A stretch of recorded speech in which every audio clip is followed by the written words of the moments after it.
Hey guys, Cloud here, and today I have a quick video about how to get the speed or relative speed of some kind of entity or player.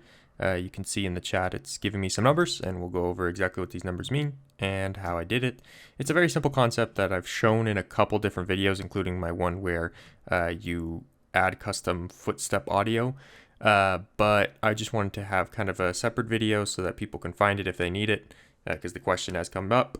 Also, just a side note, I'm sorry for not posting vids recently. I've just been really busy because it's the end of the school year, and also I've just been having kind of a lack of inspiration to do things. But hopefully I get out of that dry patch soon.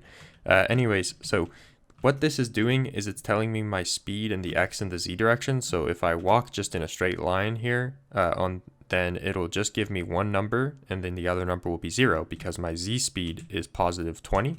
Now if I walk backwards, my Z speed is negative 20. If I walk to the right, my X speed is negative 20. If I walk to the left, my X speed is positive 20.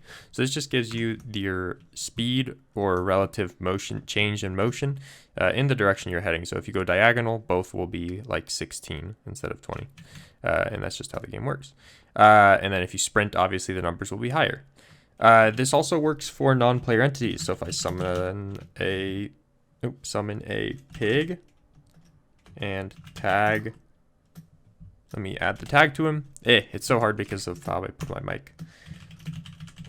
Okay, so if I do that and then I change who, so now it'll tell me in the title the speed of the pig, not me. So you can see as the pig walks diagonal, it gives me 2 sets of negative, and now it's giving me another set of negative because he's walking in the other diagonal. Well, it's giving me 2 numbers that are the same, but one's negative, one's positive.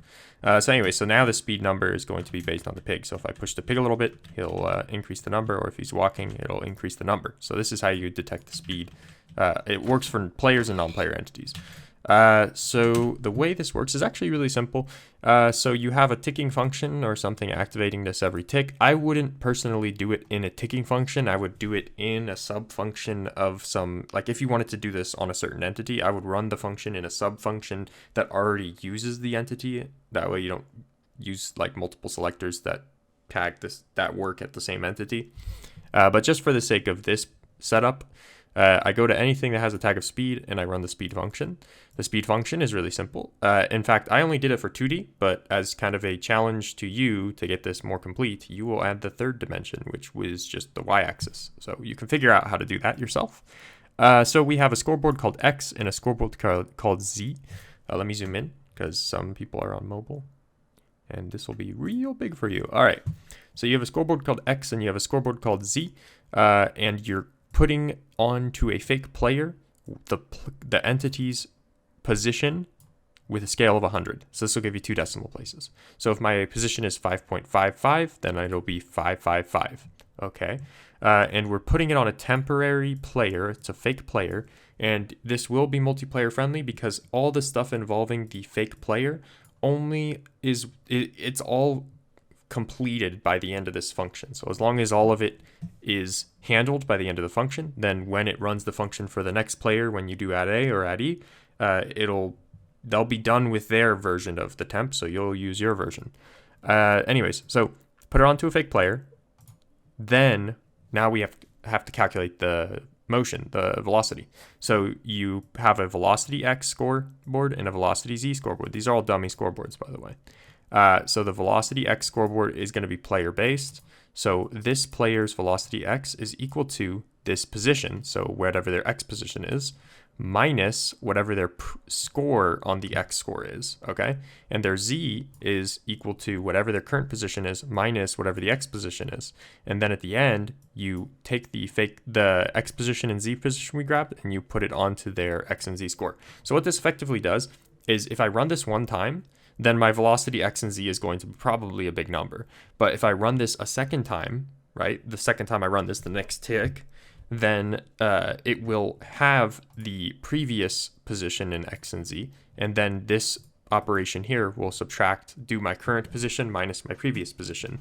So that'll give you that's just what velocity is. Velocity is equal to your current X minus your previous X divided by the time difference, which in this case, the time difference is going to be the ticks. So you will have to figure out what the velocity means to you in terms of units, because technically this is current x minus previous x scaled up by 100 divided by however long one tick is in time, if you wanted to get some kind of a meaningful unit for it. Anyways, so this is my function I give to you. It'll be in the, all these commands will be in the description for this function. I'll just put them as the raw commands. If you want to make it work for the y direction, you're going to have to figure out how to add that. I'll give you a hint. You literally just copy this line and change it from 0 to 1. And you copy these lines and you change them to y. And you copy this line and you change it to y.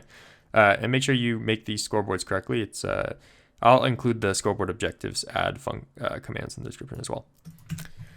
So that's really all I had today. Just kind of wanted to go over that kind of explicitly so that it's easy to find. I think this is a really useful method to use. I use it pretty often just to detect like where something's going. But anyways, guys, other than that, thanks for watching, and hopefully I'll see you soon. Peace.